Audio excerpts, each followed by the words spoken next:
घर, हर इंसान का सबसे बड़ा सपना।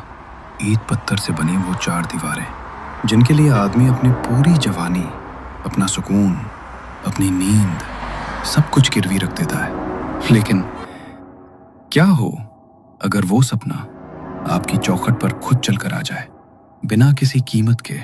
कहते हैं ना, दुनिया में मुफ्त सिर्फ दो ही चीजें मिलती हैं, माँ का प्यार और मौत। अगर कोई तीसरी चीज मुफ्त मिल रही हो तो समझ लीजिए उसकी कीमत आपको अपनी जान से चुकानी पड़ेगी। मैं हूं अमोल और ये कहानी है दिल्ली के उस राजेश शर्मा की जिसने एक सपनों का घर जीता, या शायद अपनी बर्बादी का न्योता। दिल्ली की भागती दौड़ती जिंदगी। पॉश इलाके में एक किराए का फ्लैट और उसमें रहने वाला राजेश शर्मा, 36 साल का रियल एस्टेट एजेंट। महीने का इनकम भी ठीक ठाक था, लेकिन महीने की पहली तारीख को जब मोबाइल पर वो मैसेज आता था, your account has been debited with INR 35,000, तो राजेश का दिल बैठ जाता। 35,000 सिर्फ किराया। उस शाम भी घर का माहौल गर्म था। प्रिया, राजेश की पत्नी, रसोई में बर्तनों को कुछ ज्यादा ही जोर से पटक रही थी। कब तक राजेश? कब तक दूसरों की छतों के नीचे रहेंगे हम? रुद्र बड़ा हो रहा है, 7 साल का हो गया वो। उसका अपना कमरा कब होगा? मेरे पापा कह रहे थे नोएडा में रेट्स बढ़ रहे हैं, अभी नहीं लिया तो कभी नहीं ले पाएंगे। जानता हूँ यार, सब जानता हूँ, लेकिन लोन, EMI का फंदा, थोड़ा वक्त दो ना। जल्दी अपना खुद का घर ले लेंगे, जल्दी ही, शायद बहुत जल्दी। घर के क्लेश से बचने के लिए राजेश अक्सर ऑफिस में देर तक रुक जाता था। आज भी घड़ी की सुइयां रात के 10 बजा रही थी। पूरा फ्लोर खाली, सिर्फ राजेश के कैबिन की लाइट जल रही थी और सन्नाटे में गूंज रही थी कीबोर्ड की खटखट।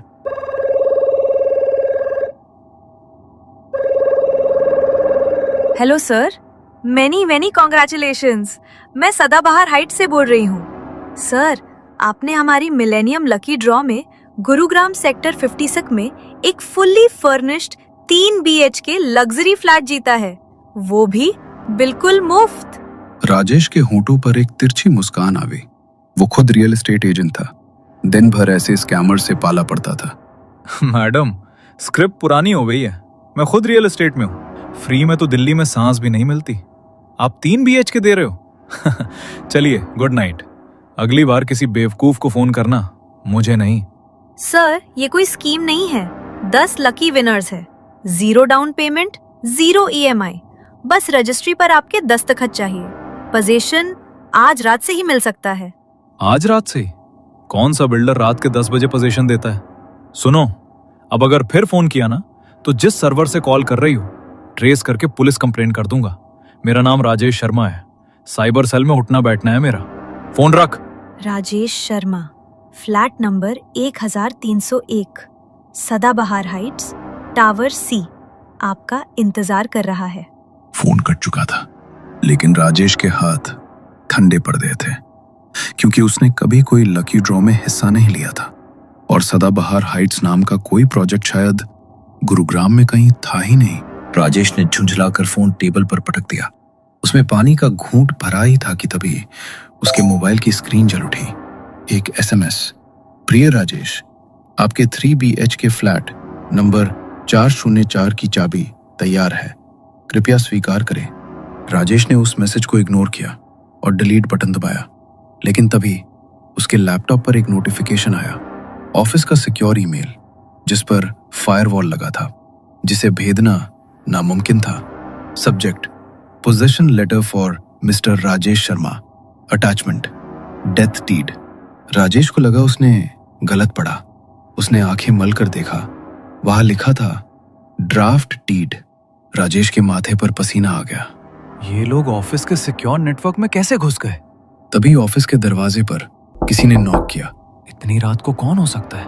उसने दरवाजा खोला तो सामने सिक्योरिटी गार्ड राम सिंह खड़ा था। सर, वो नीचे कोई आदमी आया था, ये लिफाफा दे गया, कह रहा था बहुत अर्जेंट है, आपके नए घर के कागज हैं। राजेश के हाथ कांपने लगे।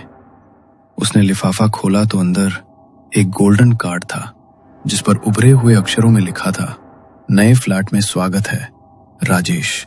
राजेश का सब्र अब जवाब दे गया। उसने वो कार्ड फाड़ा, लिफाफा मरोड़ा और गार्ड के सामने ही डस्टबिन में दे मारा। फेंक इसे।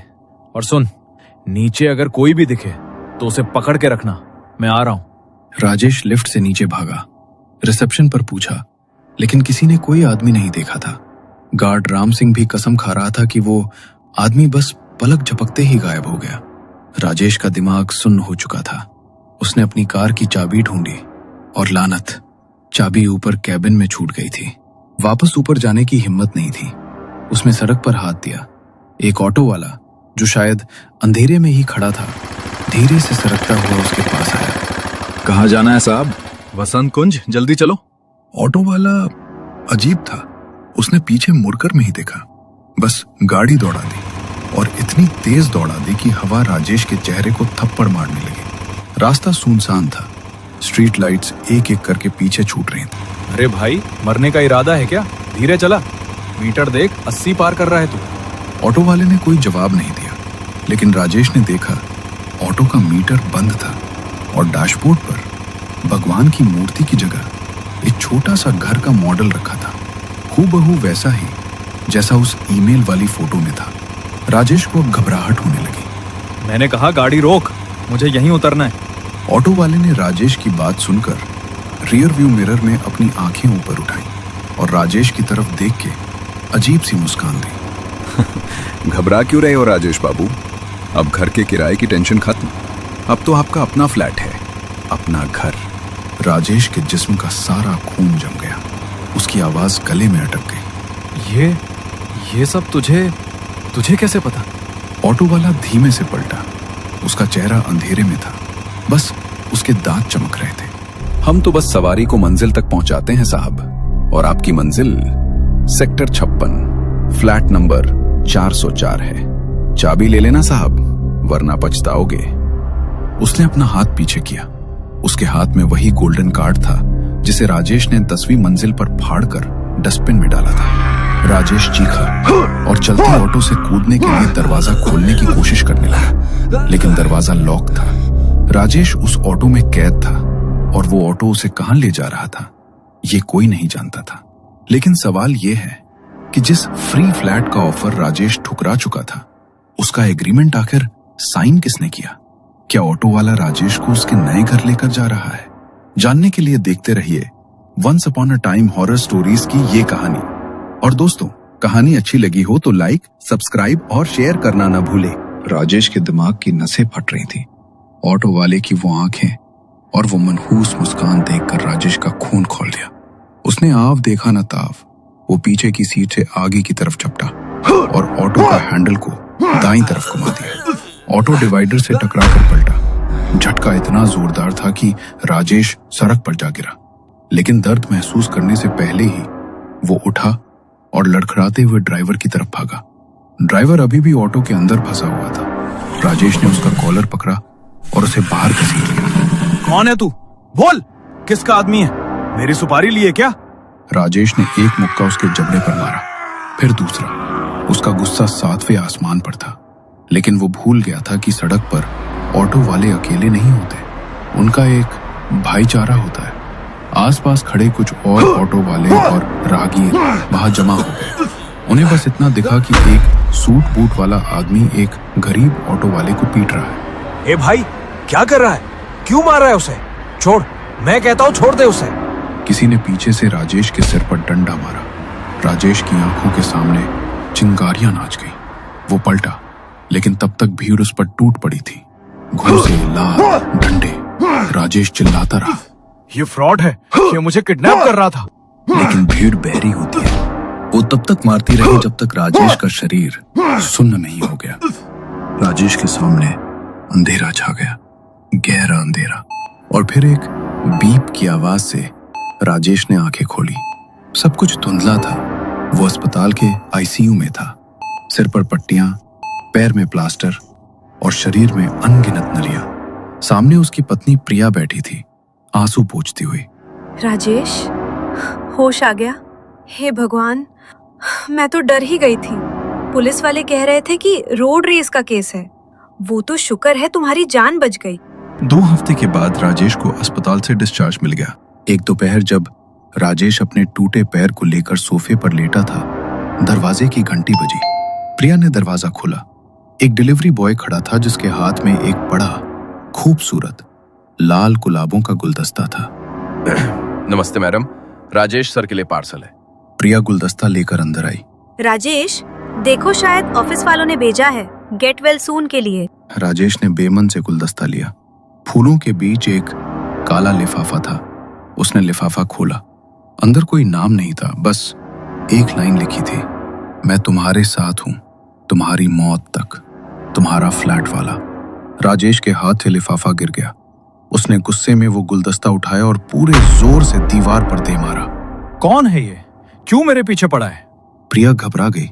राजेश लमराते हुए बालकनी की तरफ भागा। उसने नीचे झांका। तीसरी मंजिल से नीचे सड़क साफ दिख रही थी और वहां गेट के ठीक सामने वही ऑटो खड़ा था और ड्राइवर की सीट पर बैठा वो शख्स ऊपर राजेश की तरफ देख रहा था। वही आंखें, वही मुस्कान। उसने धीरे से अपना हाथ हिलाया बाय करने के लिए। प्रिया, वो रहा, वो नीचे है, पुलिस को बुलाओ। लेकिन जब तक प्रिया आई, ऑटो जा चुका था। राजेश पागल नहीं था, बस मजबूर था। उसने हार नहीं मानी। वो अपनी सोसाइटी के सिक्योरिटी रूम में गया। CCTV footage निकलवाई। फुटेज धुंधली थी लेकिन ऑटो का नंबर साफ था। राजेश ने तुरंत अपने दोस्त समीर को फोन लगाया जो आरटीओ में क्लर्क था। हाँ भाई राजेश, मिल गई डिटेल। ये ऑटो किसी विकास कुमार के नाम पर रजिस्टर्ड है। एड्रेस क्या है समीर? लिख ले, फ्लैट नंबर 404 ब्लॉक बी, सदाबहार हाइट्स, सेक्टर 56, गुरुग्राम। सेक्टर 56, वही जगह जहां का फ्लैट राजेश ने जीता था। राजेश को अब दर्द महसूस नहीं हो रहा था। उसके अंदर सिर्फ बदले की आग थी। उसे उस विकास कुमार से मिलना था। अगले ही दिन अपने टूटे पैर और बैसाखी के सहारे राजेश अपनी कार लेकर गुरुग्राम पहुंचा। सदाबहार हाइट्स नाम सदाबहार था लेकिन इमारत वीरान लग रही थी। बिल्डिंग के प्लास्टर उखड़ चुके थे। राजेश गेट पर पहुंचा। वहां एक बूढ़ा गार्ड बीड़ी पी रहा था। भाई साहब, फ्लैट नंबर 404 जाना है। विकास कुमार का घर यही है ना? गार्ड ने बीड़ी मुंह से निकाली और अजीब नजरों से राजेश को, फिर उसकी बैसाखी को देखा। विकास कुमार, उनसे मिलने आए हो? हाँ, बहुत जरूरी काम है। मेरा जीना हराम कर रखा है उसने। बुलाओ उसे। गार्ड की आंखों में एक अजीब सा खौफ तैर गया। उसने धीरे से कहा, साहब, आप शायद गलत पते पर आए हैं। विकास कुमार किसी का जीना हराम नहीं कर सकते। क्यों? वो कोई वीआईपी है क्या? नहीं साहब, क्योंकि विकास कुमार तो 3 महीने पहले मर चुके हैं, इसी बिल्डिंग की 4थी मंजिल से गिरकर।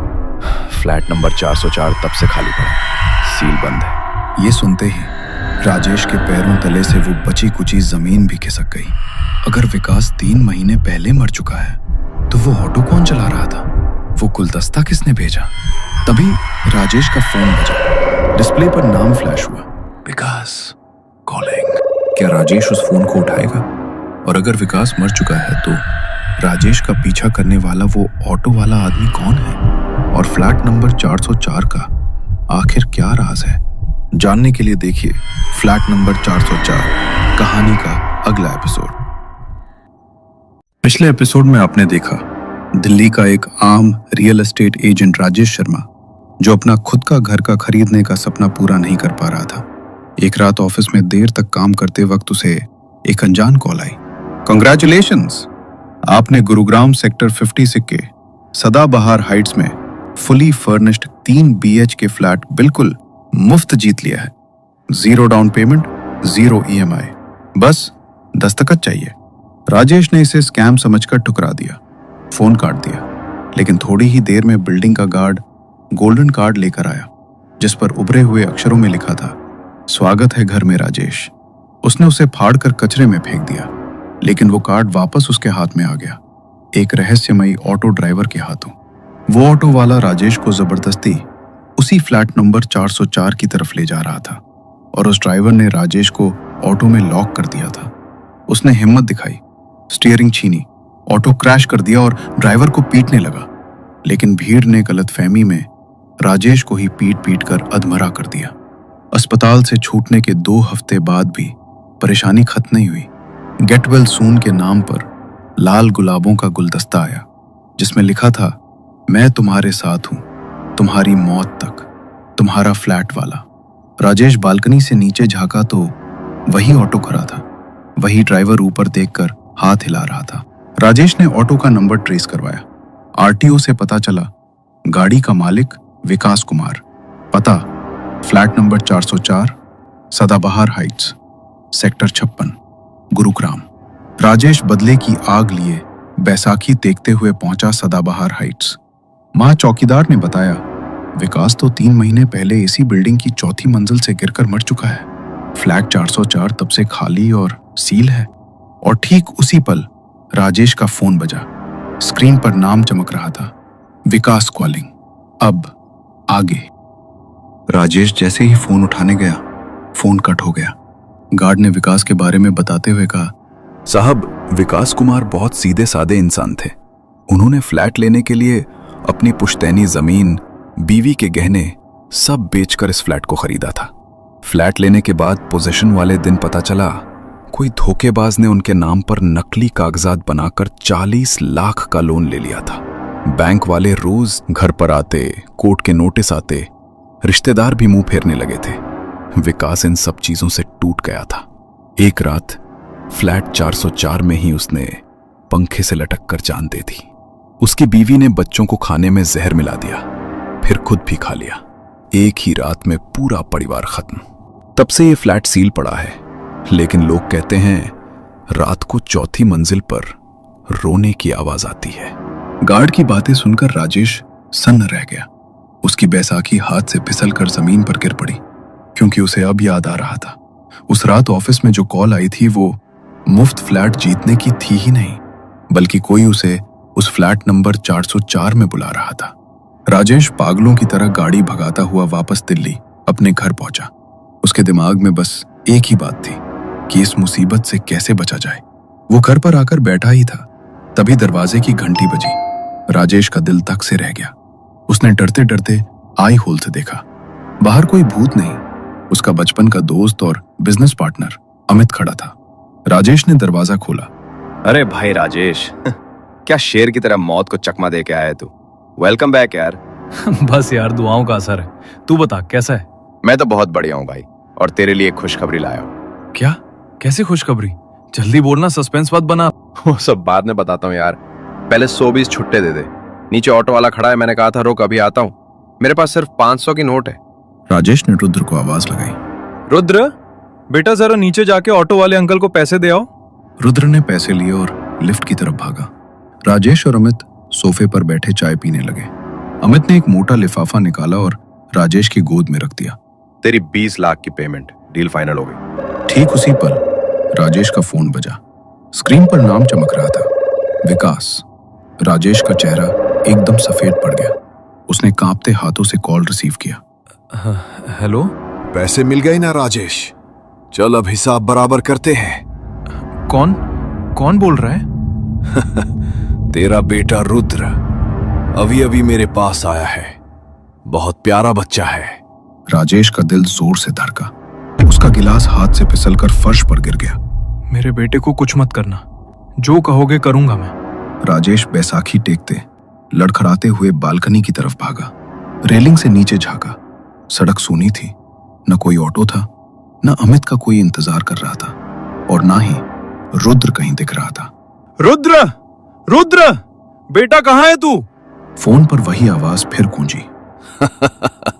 रुद्र बहुत प्यार करता है ना तुझसे। अब उसे दूसरी दुनिया भेजने वाला हूं मैं। बचाना है तो सिर्फ एक तरीका है। क्या? बोलना, तू जो बोलेगा वो करूंगा मैं। सिर्फ मेरे बच्चे को छोड़ दे। सौदा साफ है, एक जान के बदले एक जान। तेरे सोफे पर तेरा दोस्त अमित बैठा है ना, उसे मार डाल अभी, इसी वक्त। अगले 2 मिनट में अगर अमित की सांसें नहीं रुकी तो रुद्र की लाश तेरी गोद में होगी। राजेश का दिमाग पूरी तरह सुन्न पड़ चुका था। बेटे को बचाने के लिए वो अब इंसान नहीं, सिर्फ एक पागल बाप था। वो लंगड़ाता हुआ कमरे में वापस आया। अमित अभी भी सोफे पर बैठा था, फोन में कुछ टाइप कर रहा था। उसने सिर उठाया। अरे राजेश भाई, पानी लाया कि नहीं? गला सूखा जा रहा है यार। राजेश ने जवाब नहीं दिया। उसकी नजर पास पड़े लैपटॉप के चार्जर पर गई। उसने चार्जर का वायर निकला और हाथ में लपेट लिया। उसकी आंखों में अब दोस्ती नहीं थी, सिर्फ एक बाप का खून था। वो चुपचाप अमित के पीछे पहुंचा और अगले ही पल वायर अमित के गले में डालकर दोनों हाथों से पूरी ताकत लगा दी। राजेश, रोक। तू ये क्या कर रहा है? सांस नहीं ले पा रहा, छोड़ दे। राजेश, क्यों मार रहा है मुझे? अमित तड़पा। उसने राजेश के हाथ नोचे, सोफे पर लाते मारी, उसकी आंखें बाहर निकल आईं। राजेश रो रहा था, लेकिन पकड़ और सख्त होती गई। थोड़ी ही देर में अमित निढाल होकर सोफे पर ही गिर पड़ा। माफ कर दे अमित, माफ कर दे। मुझे रुद्र को बचाना है, मुझे रुद्र को बचाना है। विकास, मैंने मार दिया अमित को, मैंने मार डाला मेरे जिगरी यार को। अब तो मेरे बेटे को छोड़ दे रुद्र को। तभी किचन का दरवाजा धीरे से खुला। राजेश ने सिर उठाया। किचन में रुद्र खड़ा था, हाथ में पानी की बोतल लिए, बिल्कुल सही सलामत। राजेश सन्न रह गया। रुद्र ऑटो वाले को पैसे देकर कब का आ भी चुका था। तभी राजेश को समझ आया कि यह सिर्फ एक छलावा था। गुनाह चाहे कितना भी पुराना क्यों ना हो, उसका साया कभी साथ नहीं छोड़ता।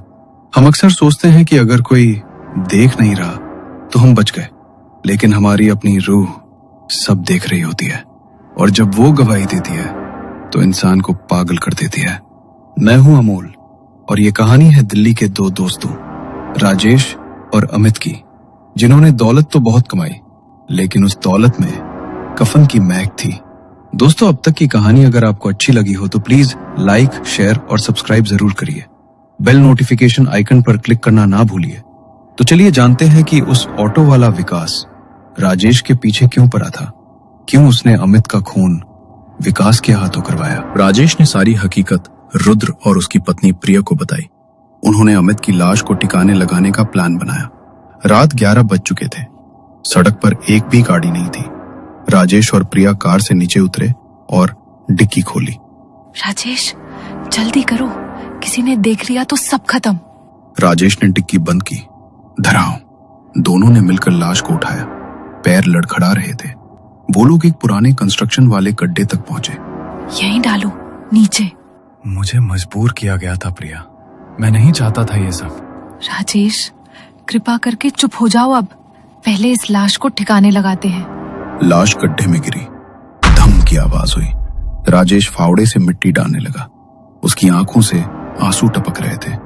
रुक, सुना तुमने? क्या? कोई रो रहा है। कुछ नहीं है, बस तुम्हारे मन का वहम है। गड्ढा भर चुका था। मिट्टी ताजा थी, फिर भी ऊपर से एकदम सपाट, जैसे जमीन ने अपना मुंह बंद कर लिया हो। हवा में मिट्टी की सौंधी गंध थी और कहीं दूर कोई कुत्तों की भौंकने की आवाज आ रही थी। 20 मिनट के बाद जब प्रिया ने बाहर देखा, उसकी आंखें फैल गईं। राजेश, हम फिर सेक्टर 56 कैसे आ गए? राजेश चौंक कर ब्रेक लगाता है। उसने तुरंत मोबाइल में मैप्स खोला। जीपीएस बिल्कुल ठीक चल रहा था, नेटवर्क फुल था और रूट साफ दिख रहा था। लेकिन अजीब बात यह थी कि वो लोग जैसे ही रास्ता बदलते, जीपीएस की नीली लाइन अपने आप मुड़कर उन्हें फिर उसी दिशा में ले आती। सेक्टर 56, गुरुग्राम। राजेश, चल यहां से भाग। दोनों कार तक पहुंचे। इंजन पहले 2 बार खांसा, फिर जोर से दहाड़ा और स्टार्ट हो गया। हेडलाइट्स जली तो सड़क पर भाप सी उड़ती दिखाई दी। सूटकेस वे पहले ही पैक करके गाड़ी में रख चुके थे। प्रिया आगे वाली सीट पर बैठी थी। उसका हाथ बार बार रुद्र के सिर पर फिर रहा था। तीनों ने तय कर लिया था, आज की रात देश छोड़ देना है। कार तेज होती गई। स्पीडोमीटर 100 के पार। रात काली चादर की तरह चारों तरफ लिपट रही थी। क्या हो रहा है, कुछ समझ नहीं आ रहा। बार बार कैसे हम लोग ये सेक्टर 56 में आ रहे हैं? कार सदाबहार हाइट्स के सामने खामोश खड़ी थी। हेडलाइट्स चालू थे। चारों तरफ घना अंधेरा, जैसे कोई राक्षस मुंह बाएं इंतजार कर रहा हो। तभी प्रिया के कानों में हल्की मीठी सी आवाज पड़ी। प्रिया, यहाँ आओ। वो आवाज सीधे उसके दिमाग में गूंजी। प्रिया की आंखें एकदम खाली हो गई।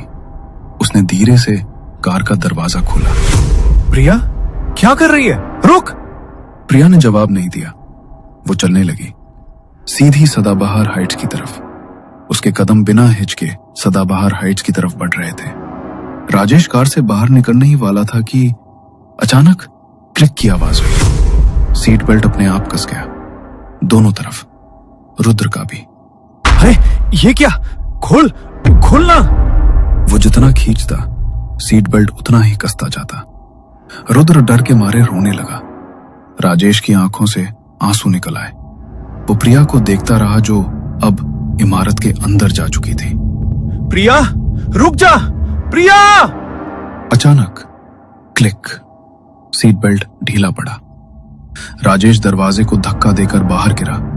उसने ऊपर देखा, उसकी रूह कांप गई। प्रिया सबसे ऊपरी मंजिल की रेलिंग पर खड़ी थी। हवा में उसके बाल उड़ रहे थे। प्रिया, नहीं! उतर नीचे! प्रिया! प्रिया ने मुस्कुराते हुए राजेश को देखा, फिर बिना हिचके छलांग लगा दी। दम! राजेश दौड़ता हुआ नीचे पहुंचा। प्रिया का शरीर टेढ़ा मेढ़ा पड़ा था, खून का पोखर फैल रहा था। राजेश उसके पास बैठ गया, सिर पकड़कर रोने लगा। प्रिया, नहीं, सब मेरी गलती थी। प्रिया! तभी उसकी नजर सामने पड़ी। रुद्र बिल्डिंग के ग्राउंड फ्लोर पर लिफ्ट के पास खड़ा था। लिफ्ट नीचे आ रही थी। रुद्र, इधर आ बेटा! रुद्र! रुद्र ने पलटकर भी नहीं देखा। लिफ्ट का दरवाजा खुला, वो अंदर चला गया। दरवाजा बंद। राजेश दौड़ा, लिफ्ट का बटन दीवार पर पीटता रहा। फिर सीढ़ियां, 4-4 सीढ़ियां लांघता ऊपर भागा। सांस फूल गई, पसीना और आंसू मिलकर बह रहे थे। Flat number 404। दरवाजा खुला था, वो अंदर घुसा। रुद्र जमीन पर पड़ा था, मुंह से सफेद झाग निकल रहा था, आंखें ऊपर की तरफ तनी हुई, हाथ पांव ठंडे। राजेश उसके पास बैठ गया। कुछ देर तक बस देखता रहा, फिर धीरे से उसका सिर गोद में लिया और रोने लगा। कमरे की लाइट्स फ्लिकर करने लगी। हवा में पुरानी टैक्सी की बदबू आने लगी। दीवार पर साया बढ़ा और सामने खड़ा हो गया विकास। वही फीकी खाकी यूनिफॉर्म और आंखों में जलती हुई नफरत। कुछ याद आया राजेश? करीब 1 साल पहले देर रात का ऑफिस। बाहर बारिश की बूंदें खिड़की पीट रही थी। टेबल पर 2 ठंडी कॉफी के मग और लैपटॉप लेकर राजेश और अमित बैठे थे। राजेश, सुन ना, वो विकास कुमार जो रोज ऑटो खड़ा करता है साइट के बाहर, बिल्कुल सीधा साधा गंवारा, कागज वागज कुछ नहीं समझता।